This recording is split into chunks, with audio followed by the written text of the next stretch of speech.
السلام علیکم ورحمۃ اللہ وبرکاتہ۔ فہم القرآن کورس کلاس 100 میں آپ سب کو خوش آمدید، اہلاً و سہلاً، مرحبا۔ قرآن مجید سیکھنے والوں پر اللہ تبارک تعالیٰ کی 4 نعمتوں کا نزول ہوتا ہے۔ سب سے پہلا ان پر سکونت نازل ہوتی ہے، یعنی سکینت نازل ہوتی ہے، ان کے اوپر سکون ہوتا ہے۔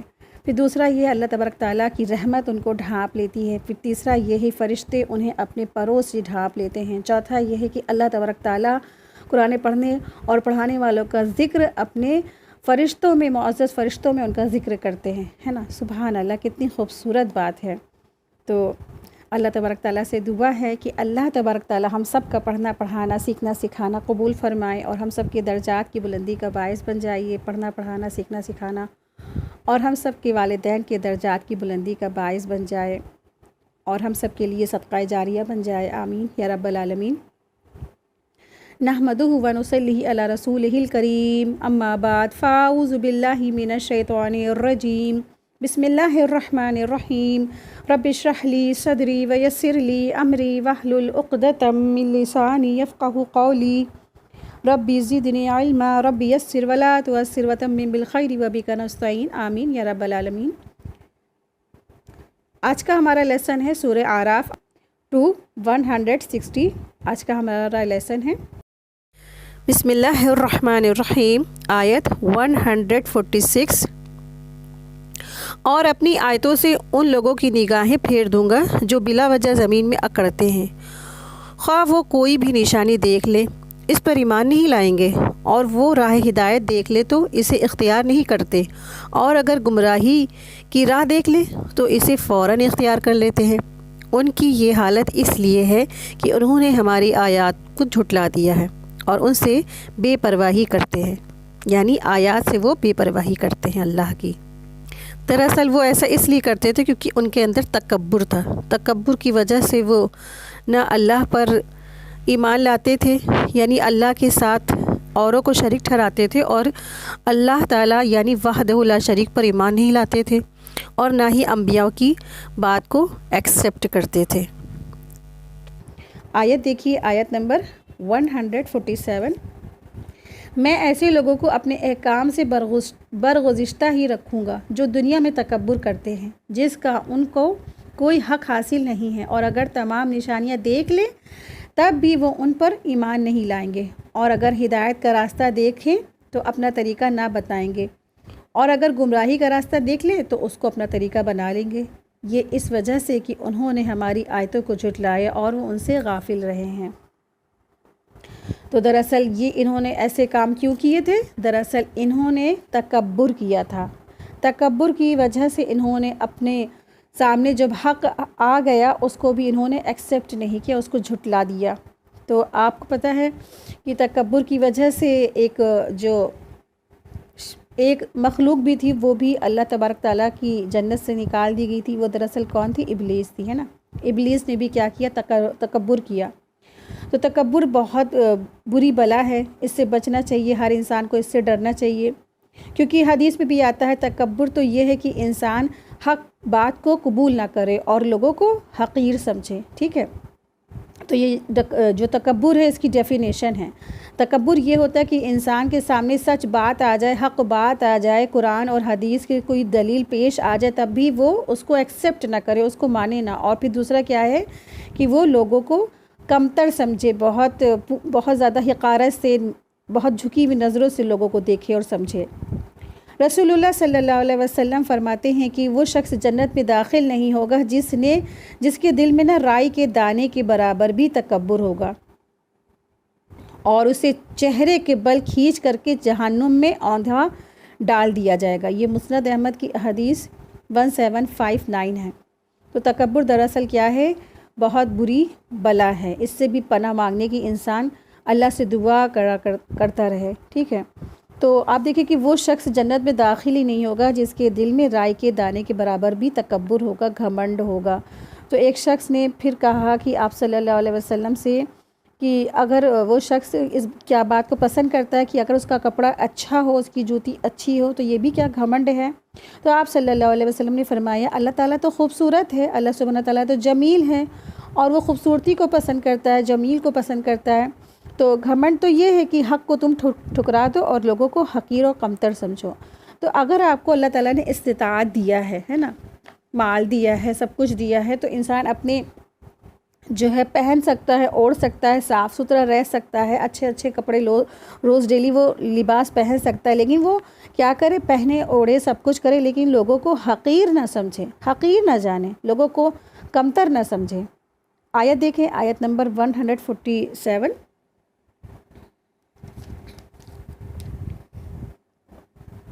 اور یہ لوگ جنہوں نے ہماری آیتوں کو اور قیامت کی پیشانی کو جھٹلایا تو ان کے سب کام غارت ہو گئے، ان کے لیے وہی سزا دی جائے گی جو کچھ وہ کیا کرتے تھے۔ یعنی جنہوں نے اللہ کی آیات کو جھٹلایا اور نبیوں کی بات کو نہیں مانا تو پھر کیا ہے، ان کے لیے وہی جزا ہے، وہی سزا ہے جو انہوں نے دنیا میں کام کیے تھے۔ ٹھیک ہے، تو جو بھی انسان کرے گا، اگر حق بات مان لیتے تو ان کے لیے آخرت میں انعام ہوتا، اور انہوں نے کیا کیا، حق بات نہیں مانی، اس کو ٹھکرا دیا، رسول کی بات کے آگے انہوں نے کہا کہ آپ جھوٹ بولتے ہیں، آپ نے جھوٹ بولا ہے۔ تو ہر دور میں ہر نبیوں کے ساتھ ایسے ہی معاملہ ہوا کہ جب رسول پیغامات لائے اللہ کے تو ہر قوم نے ان کو جھٹلا دیا۔ تو اگر لوگ بات مان لیتے تو کیا ہوتا، ان کو آخرت میں انعام ملتا، لیکن جب انہوں نے آیاتوں کو جھٹلایا، بینات کو جھٹلایا، اللہ کی نشانیوں کو جھٹلایا، سب کچھ جھٹلا دیا، تو پھر کیا ہوگا، اس کی وجہ سے جو انہوں نے اچھے اچھے بھی کام کیے تھے نا، مانے کہ جب انسان نیکیوں کا کام بھی کرتا ہے، دوسرے کی مدد کرتا ہے، لوگوں کو کھانا کھلاتا ہے، بیماروں کی جو ہے تیمارداری کرتا ہے، تو اس کی وجہ سے ان کے کیا ہو گئے، وہ سارے بھی اعمال رد ہو گئے۔ آیت دیکھیے، آیت نمبر 148۔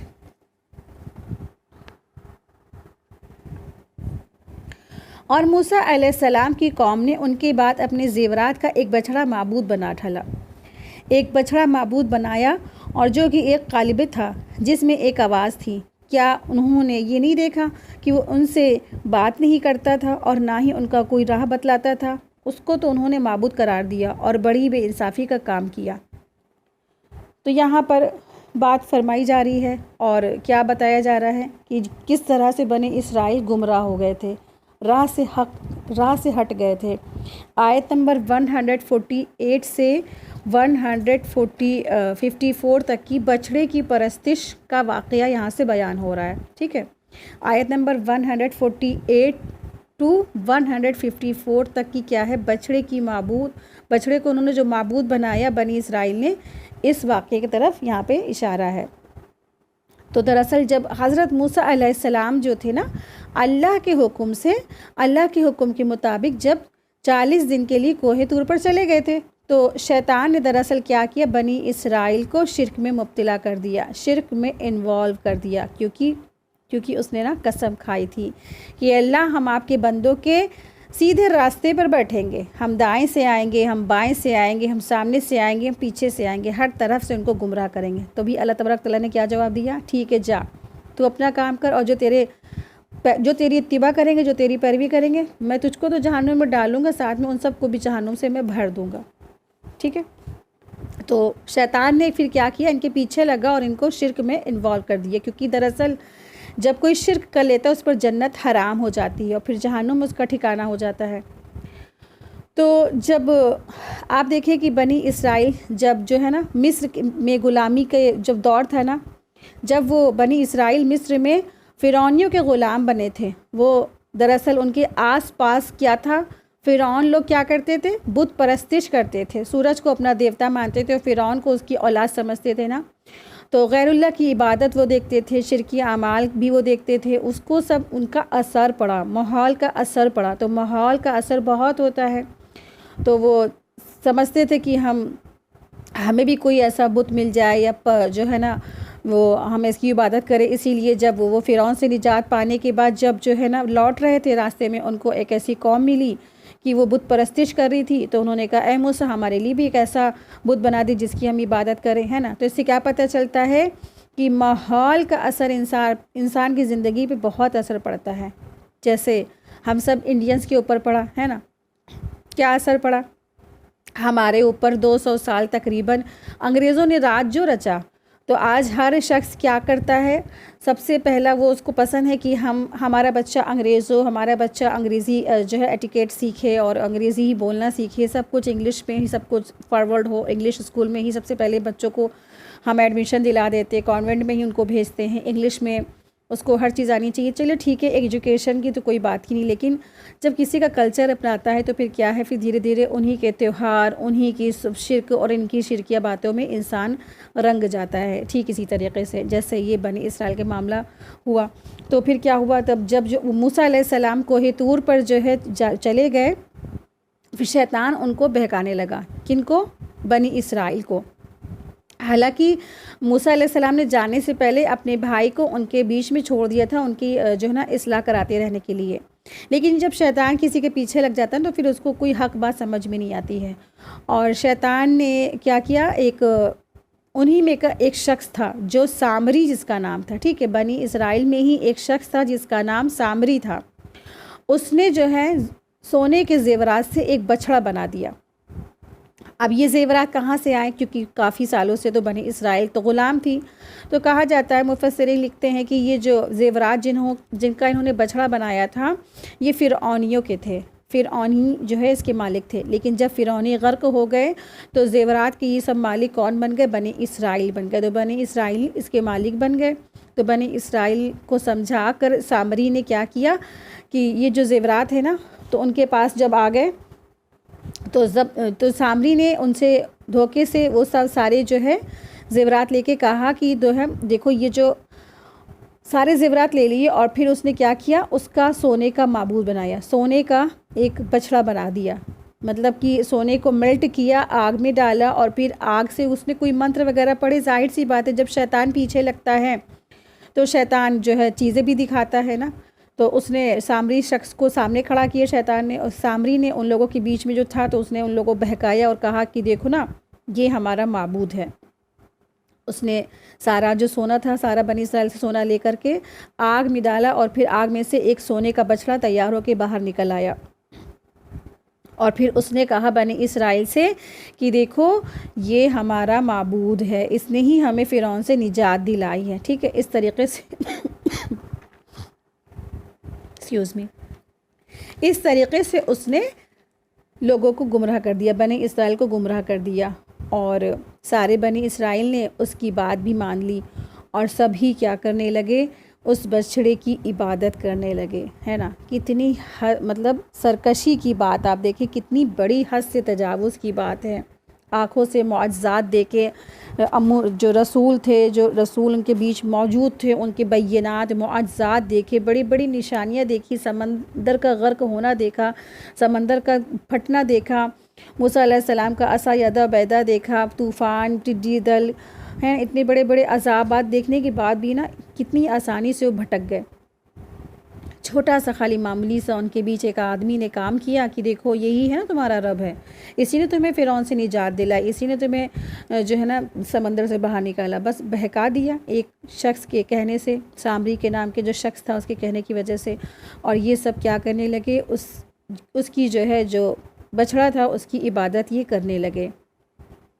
اور ہارون علیہ السلام بھی کیا تھے، انہوں نے بہت سمجھایا، لیکن بنی اسرائیل نے ان کی ایک نہ سنی، اور وہ لوگ اس کی پرستشی کرنے لگ گئے۔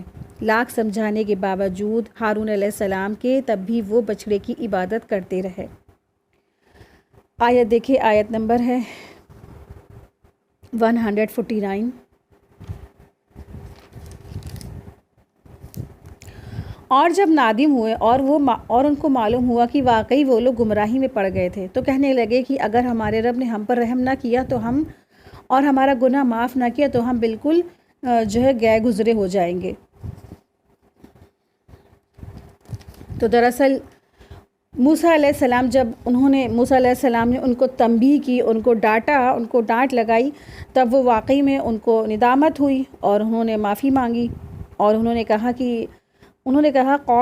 کہا لئن اگر اللہ تعالیٰ نے یرحمنا نہ رحم کیا ربنا رب ہمارے رب نے ویغفر لنا اور نہ بخشا ہم کو لنکونن البتہ ہم ضرور ہو جائیں گے من الخاسرین خسارہ پانے والوں میں سے. ٹھیک ہے.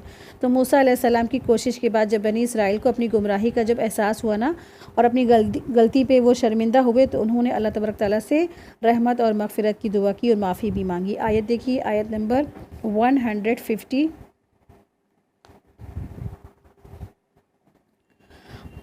اور جب موسیٰ علیہ السلام اپنی قوم کی طرف واپس آئے غصے اور رنج میں بھرے ہوئے تھے تو فرمایا کہ تم میرے بعد یہ بڑی بری جانشی کی ہیں. کیا اپنے رب کے حکم سے پہلے ہی تم جلد بازی کر لی تم نے اور جلدی سے تختیاں ایک طرف رکھی اور اپنے بھائی کا سر پکڑ کر ان کو اپنی طرف گھسیٹنے لگے. ہارون علیہ السلام نے کہا کہ اے میرے ماں جا بھائی، ان لوگوں نے مجھ کو بے حقیقت سمجھا اور قریب تھا کہ مجھے قتل ہی کر ڈالتے، تو تم مجھ پر دشمن کو مت ہنساؤ اور مجھ کو ان ظالموں نے ذلیل مت شمار کرو. تو یہاں موسیٰ علیہ السلام کا کردار پتہ چلتا ہے کہ موسیٰ علیہ السلام کو جب خبر ملی کہ بنی اسرائیل نے کیا کیا، اتنی بڑی جو شرک میں تھے، اتنی بڑی گمراہیوں میں وہ چلے گئے اور پھر کیا کیا، انہوں نے گائے کو پرستش کرنے لگے، گائے کی عبادت کرنے لگے، بچھڑے کو معبود بنا کے اس کی عبادت کرنے لگے. تو پھر موسیٰ علیہ السلام کافی غصے میں آ گئے. جیسے کہا جا رہا ہے نا کہ وَلَمَّا رَجَعَ موسیٰ، جب واپس آئے موسیٰ علیہ السلام اِلیٰ قَوْمِهِ اپنے قوم کی طرف، غضبان غصے کے ساتھ. کیوں آئے غصے کے ساتھ؟ دراصل اللہ سبحانہ تعالیٰ نے ان کو، موسیٰ علیہ السلام جب کوہ طور پہ تھے نا تو اللہ تبارک تعالیٰ نے ان کو بتا دیا تھا کہ تمہارے پیچھے نا تمہاری قوم نے بچھڑے کو معبود بنا لیا ہے. ٹھیک ہے. تو اللہ تبارک تعالیٰ نے موسیٰ علیہ السلام کو وہیں خبر دیتی تھی، تو اس لیے وہ جب لوٹے تو بہت غصے میں لوٹے. تو اللہ تعالیٰ نے حضرت موسیٰ علیہ السلام کو اس بت پرستی کی خبر کوہ طور پر ہی دے دی تھی. جب مدت پوری ہونے کے بعد موسیٰ علیہ السلام آئے تو بہت غصے میں آئے اور اللہ کی طرف سے جو دی گئی ان کو تختیاں تھیں انہوں نے زمین پر رکھ دی اور ہارون علیہ السلام کے سر کے بال پکڑے اور اپنی طرف کھینچنے لگے. کیوں کھینچنے لگے؟ کیونکہ انہوں نے ان کے بیچ ان کو چھوڑا تھا نا، کیونکہ تم ان کی اصلاح کراتے رہنا، ان کو نیکی کا حکم دینا اور ان کو برائی سے روکتے رہنا.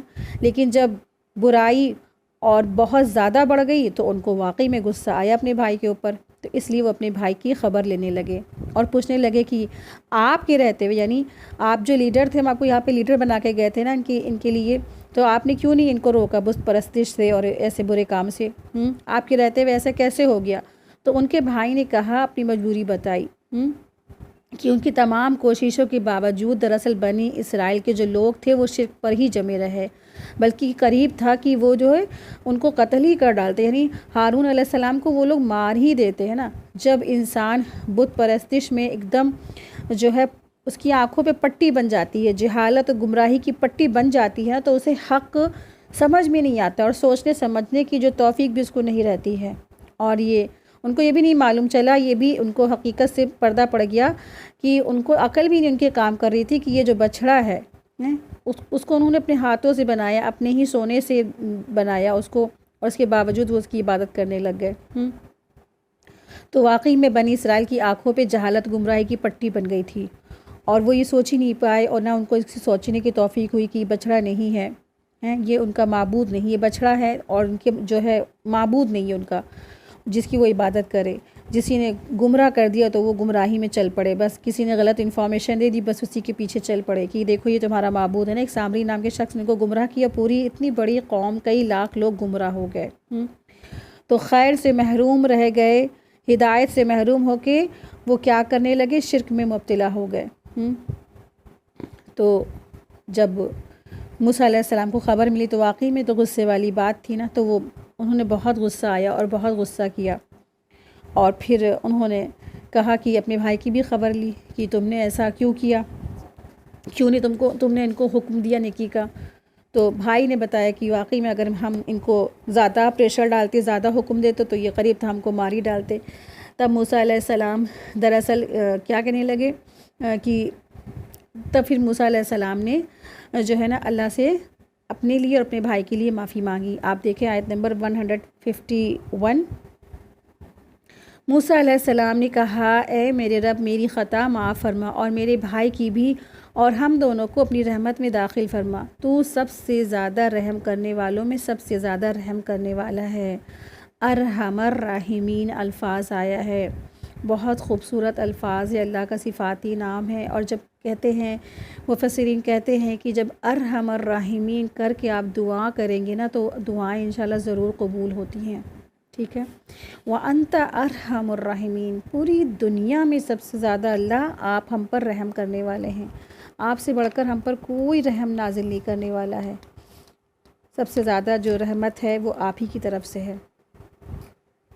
تو یہ ان دونوں بھائیوں کی دعا تھی، اور واقعی میں غصے والی تو بات تھی نا کہ انہوں نے دراصل غلامی کا اتنا زیادہ ان کے اوپر اثر آ گیا، غلامی کا اتنا اثر آ گیا کہ انہوں نے جو ہے نا رسول ان کے بیچ تھا، ہدایت کا ان کے لیے انتظام کیا جا رہا تھا، اور ایک جو انبیاء تھے، ایک رسول تھے ان کے بیچ مقرر تھے، یعنی ہارون علیہ السلام نبی بھی تھے اور نیک صالحین میں سے تھے اور ان کے اصلاح کے لیے موجود تھے، اس کے باوجود اتنی بڑی جو انہوں نے گمراہی میں اختیار کر لی۔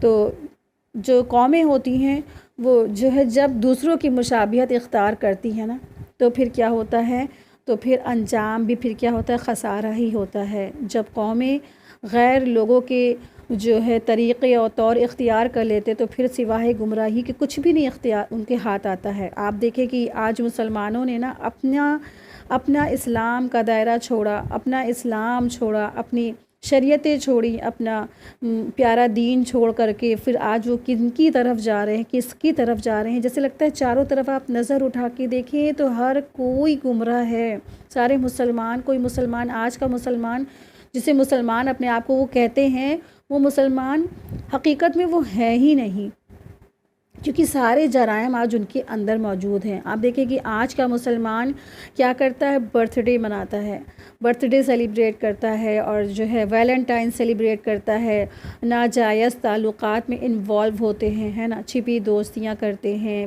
لیونگ ریلیشن شپ وہ کرتے ہیں، عمل قوم لوط وہ کرتے ہیں۔ پھر آپ دیکھیں شادی بیاہ رسم و رواج میں بھی کیا ہے، اوروں کے جو غیروں کے جو طور طریقے وہ اختیارات کرتے ہیں۔ آپ دیکھیں کہ گود بھرائی کہاں سے آئی ہے، جب پریگننٹ ہوتی ہیں عورتیں تو گود بھرائی مسلمانوں میں ہوتی ہے، تو یہ تو شریعت میں تو کوئی ہے ہی نہیں یہ چیز، کہاں سے لوگ لے آئے، کہاں سے یہ چیز آ گئی؟ تو یہ سب تو ہندوؤں میں چیز رواج تھا نا، ہندوؤں میں گود بھرائی ہوتی ہے تو یہ مسلمانوں نے بھی چیزیں اختیار کر لی، ہلدی مہندی، ہے نا، یہ سب ہندوؤں کا طور طریقہ مسلمانوں نے اختیار کر لیا، سب کچھ کیا ہے یہ مسلمانوں نے دوسروں کا طور طریقہ اختیار کر لیا۔ ٹھیک اسی طریقے سے جیسے جو موسیٰ کی جو قوم تھی نا، انہوں نے کہا تھا اے موسیٰ ہمارے لیے بھی ایسی بت بنا دی کہ ہم بھی ان کی ایسی جیسے یہ عبادت کریں نا ویسی ہم بھی عبادت کریں۔ تو آج مسلمانوں نے بھی ایسی اختیار کیا، جیسے وہ گود بھرائی کرتے ویسے ہم بھی گود بھرائی کرتے ہیں۔ آپ دیکھیں کہیں جو ہم اسلام اگر ہم کہتے ہیں، ہم یہ دعویٰ کرتے ہیں کہ ہم مسلمان ہیں، تو کس نے یہ رول، کس نے جو ہے اس کو ایجاد کیا؟ کیا عائشہ رضی اللہ عنہ کی گود بھرائی ہوئی تھی؟ کیا ان کی ہلدی مہندی سنگیت ہوا تھا کیا ہے؟ کوئی بھی تو ایسا نہیں ہے امہات المومنین جس کی اس طریقے سے رسمیں اور رواج ہوا اور ریتی رواج ہوا، کچھ بھی نہیں۔ اور آپ دیکھیں کہ مسلمانوں نے بھی ہیں کتنا زیادہ، آپ دیکھیں کہ جو ویسٹرن جو کلچر ہے اس کو اپنانا چاہتا ہے اور اپنے دین اور اپنی شریعت کو اس کو اندر جانے میں اس کو شرم آتی ہے، ندامت ہوتی ہے، اپنے آپ کو مسلمان بتانے میں اس کو شرم آتی ہے کہ بتانے میں کہ ہم مسلمان ہیں، ہم دین اسلام پر ہیں، تو یہ کہا جاتا ہے یہ تو پرانی دقیانوسی باتیں ہیں، یہ تو پرانی ہیں کیونکہ یہ حجاب میں رہتی ہیں، یہ سب کیا ہے نا؟ تو پھر اس کا مطلب ہی پھر انسان کیا ہے، اصل دین پر ہے ہی نہیں۔ اپنے آپ کو ویسٹرن بنانے کے چکر میں انسان نے آج اپنے دین کو چھوڑ دیا، اپنے ایمان کو چھوڑ دیا۔ آپ دیکھیں اسی لیے اللہ تبارک تعالیٰ کے مسلسل چھوٹے چھوٹے عذاب آتے رہتے ہیں، زلزلے آتے رہتے ہیں، زمین ہلائی جاتی ہے، لوگوں کو ڈرایا جاتا ہے، لوگوں کو دھمکایا جاتا ہے، کبھی سیلاب آتے ہیں، کبھی سوکھا پڑتا ہے، کبھی طوفان آتے ہیں، کبھی بجلیاں چمکتی ہیں، کبھی زوردار بجلی چمکتی ہے، انسان بالکل غفلت میں ہوتا ہے، سو رہا ہوتا ہے، تاکہ شاید میرے بندے توبہ کر لیں، شاید میرے بندے اصلاح کر لیں، شاید میرے بندے میری طرف پلٹ آئیں، رجوع کر لیں۔ لیکن افسوس کہ آج بھی لوگ اسی میں انوالو ہیں، انہی میں مبتلا ہیں اور اپنے آپ کو سمجھتے ہیں کہ ہم مسلمان ہیں، سارے طور طریقے، سارے ریتی رواج، سارے تہوار کس کے اپناتے ہیں؟ غیر مسلمانوں کے، کرسچن کے، عیسائی کے، ہندوؤں کے، سکھ کے، پنجابی کے، ہے نا، سارے دوسرے ریلیجس کے سب اپنانے میں ان کو فخر محسوس ہوتا ہے، لیکن جب اپنا اسلام پیارا، اسلام پیاری دین کی بات آتی ہے تو اس کو ان میں شرمندگی، ندامت محسوس ہوتی ہے۔ حجاب میں ان کو شرم لگتی ہے، داڑھی میں ان کو شرم ہوتی ہے، نماز پڑھنے کو کہیں پہ کہا جاتا ہے ان کو شرم محسوس ہوتی ہے۔ تو یہ سب کیا ہے؟ جیسے بنی اسرائیل نے کیا تھا اپنے رسولوں کے ساتھ، ویسے ہی تو آج ہم بھی کر رہے ہیں نا اپنے رسول کے ساتھ۔ آپ صلی اللہ علیہ وسلم نے اپنی قربانیاں اس لیے تو نہیں دی تھی نا کہ آج جو امت مسلمہ آج یہ ان کی کنڈیشن ہو جائے۔ رسول اللہ صلی اللہ علیہ وسلم نے طائف میں جا کے اپنے خون، اپنا اتنا زیادہ جو ان کے پر تکلیف اٹھائی، انہوں نے پتھر کھائے، اس لیے اس دن کے لیے کھائے تھے کیا؟ کہ آج امت مسلمہ اتنی زیادہ گمراہ ہو جائے، اتنی زیادہ بے راہ ہو جائے کہ اپنے آپ کو گمراہ ہونے کے بعد بھی وہ سمجھتی ہم حق پر ہیں۔ سب سے بڑا جو خطرناک جو یہی جرم ہے کہ انسان گمراہ ہے اور سمجھ رہا ہے کہ ہم حق پر ہیں۔ تو اللہ تبارک تعالیٰ سے دعا ہے کہ اللہ تبارک تعالیٰ امت مسلمہ کو صحیح دین اور شریعت کو نافذ کرنے والا بنا دے، آمین یا رب العالمین۔ آیت دیکھیے، آیت 152، ان الذین اتخذوا العجل سیعان لهم غضب من ربهم وذلہ فی الدنیا فی الحیات الدنیا وکذالک نجزی المفترین۔ بے شک جن لوگوں نے گوسالہ پرستی کی ہے ان پر بہت جلد ان کے رب کی طرف سے غضب اور ذلت اس دنیاوی زندگی میں پڑے گی، اور ہم جھوٹ گڑنے والوں کو ایسی ہی سزا دیا کرتے ہیں۔ ٹھیک ہے، اللہ سبحانہ تعالیٰ نے کیا فرمایا؟ جن لوگوں نے ایسی جو جرائم میں ہیں ایسے مبتلا ہوئے وہ، اور پھر انہوں نے توبہ نہیں کی، تو پھر اللہ سبحانہ تعالیٰ فرما رہے ہیں کہ ان کی طرف کیا ہوگی؟ غضب ناک ہوگا، ذلت کی مار ہوگی ان کے اوپر۔ تو اللہ تبارک تعالیٰ نے یہاں جواب دیا ہے کہ جن لوگوں نے نا بچھڑے کی عبادت کی اور وہ اللہ تبارک تعالیٰ کے غضب سے پھر نہیں بچ سکیں گے، چنانچہ اللہ تبارک تعالیٰ نے ان کی توبہ یہ مقرر کی کہ جتنے بھی توحید پرست لوگ تھے نا موسیٰ علیہ السلام میں، ایسا تو نہیں کہ پوری قوم نے ہی شرک کیا ہو، کچھ لوگ تھے انہوں نے توحید پر ہی وہ تھے۔ تو توحید پر جو لوگ تھے اور جنہوں نے سچی توبہ کر لی تھی، اب ان کا کیا تھا کہ جنہوں نے بچھڑوں کی پوجا کی تھی نا، تو وہ توحید پہ ڈٹے رہنے والے بچھڑے کی پوجا کرنے والوں کو قتل کر دیں گے، ان کو قتل کریں گے، جیسا کہ سورہ بقرہ میں بھی آ چکا اور ہم لوگ پڑھ چکے تھے کہ اللہ سبحانہ تعالیٰ نے سورہ بقرہ میں کیا فرمایا تھا؟ آیت نمبر 54 میں وَإِذْ قَالَ مُوسَىٰ لِقَوْمِهِ يَا قَوْمِ إِنَّكُمْ ظَلَمْتُمْ أَنفُسَكُمْ بِاتِّخَاذِكُمُ الْعِجْلَ فَتُوبُوا إِلَىٰ بَارِئِكُمْ فَاقْتُلُوا أَنفُسَكُمْ ذَٰلِكُمْ خَيْرٌ لَكُمْ عِندَ بَارِئِكُمْ فَتَابَ عَلَيْكُمْ إِنَّهُ هُوَ التَّوَّابُ الرَّحِيمُ۔ اور جب موسیٰ نے اپنی قوم کو کہا کہ اے میری قوم، بے شک تم نے بچھڑے کو اپنا معبود بنا کر اپنے اوپر تم نے بڑی جانوں پر ظلم کر لیا ہے، تو پس تم اپنے پیدا کرنے والے کی طرف توبہ کرو، پس اپنے آپ کو تم کیا کرو؟ قتل کرو، یہ تمہارے لیے تمہارے پیدا کرنے والے کے نزدیک بہتر ہے۔ تو اس نے تمہاری توبہ قبول کر لی، تو بے شک وہی توبہ قبول کرنے والا ہے۔ تو ان کی توبہ دراصل کیا تھی؟ اپنے ہی لوگوں کو قتل کرنا، یعنی سامنے ان کے کوئی بھی جو لوگ تھے رشتہ دار تھے جنہوں نے شرک کیا، تو انہی میں لوگوں میں سے ہو سکتا ہے باپ توحید پر ہو اور بیٹا کیا تھا؟ شرک پر، تو باپ نے بیٹے کو قتل کیا۔ اس طریقے سے انہوں نے جنہوں نے شرک کیا ان سب کو قتل کر دیا گیا، تو قتل ہی ان کی سچی توبہ تھی۔ ٹھیک ہے، تو کتنی بڑی ان کے ساتھ آزمائش میں مبتلا یہ ہوئے نا، آپ دیکھیں کتنی بڑی آزمائش تھی۔